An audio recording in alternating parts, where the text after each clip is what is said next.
Sydney people need to understand what the state government is going to allow to happen to their water.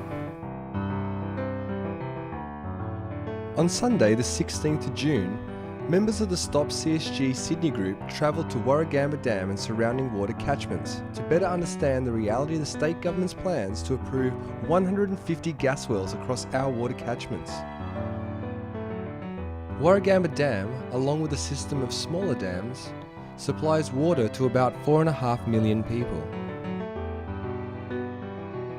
Inside the Visitors Centre, there is an enormous amount of emphasis put on the requirement of healthy catchments for good quality drinking water.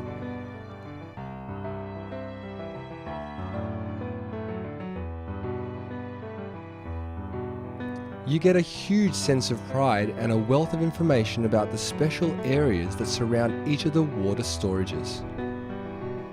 Acknowledgement is given to the foresight that the authorities had to create these special protection areas over 100 years ago. So why is it that the Sydney Catchment Authority of today thinks it's a good idea to approve coal seam gas wells in these special areas?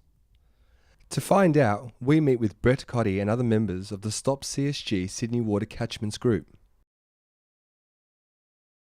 We travelled south through Oakdale, Sydney's first CSG free declared community, to the stunning Natai Lookout.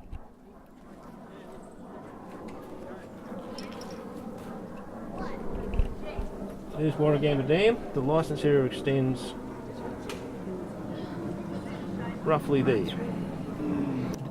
The licence area is issued in 10 kilometre by 10 kilometre blocks. The initial area that we saw showed them going across here, which is World Heritage listed, and across here, which is similarly World Heritage listed. Later plans we've seen have those cut off, but as you say, if they've got a bore down, who's to monitor where they are? From there, they can drill 15 kilometre radius. It takes all of that. In a few minutes I'll take you around here and show you the rock slide, which will give you an idea of just how geologically sound this area is. Obviously, to have a valley like that through it, it cannot be all that sound geologically. It's taken a lot of movement to make a valley like that. But just recently, last century, so in terms of geology, not all that long ago, there's quite a rock slide around here further. So the ground is still unstable. If we start drilling holes through it and fracking it, who knows what might happen. Straight through there, straight off there. It's the Cox's that comes down there, isn't it, Dennis? Sorry? It's the Cox's that comes down there. The Cox's River comes through there. Comes down, joins the valley further down there. Yep.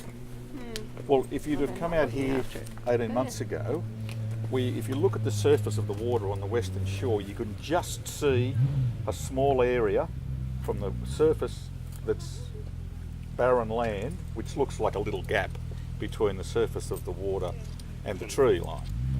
Well, that was what, 60, 70 metres in some places? Yes, at least.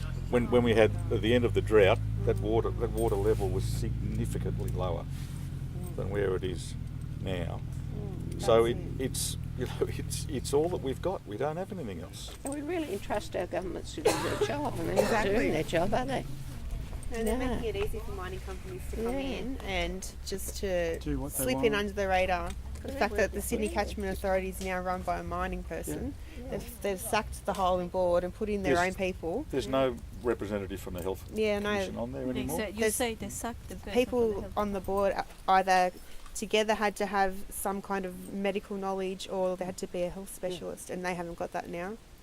As you saw on the way up here, as you came through Oakdale and just as you came into Natai, there's a coal seam gas-free community sign.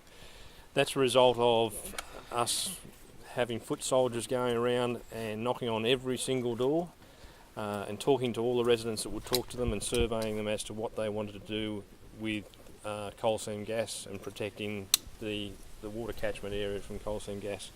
We had a 97% positive response that people didn't want coal seam gas mining anywhere in the water catchment.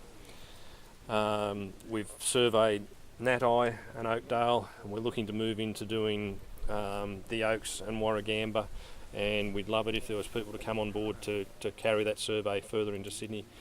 Sydney people need to understand what the state government is going to allow to happen to their water, and you know, we're only a small community out here, and we're trying to get the knowledge out, and we're not being as effective as we'd like to at the moment. And we'd be very grateful if you guys can come on board and help us get that knowledge out. That water down there is very precious. If it gets poisoned, we are all in one hell of a lot of trouble.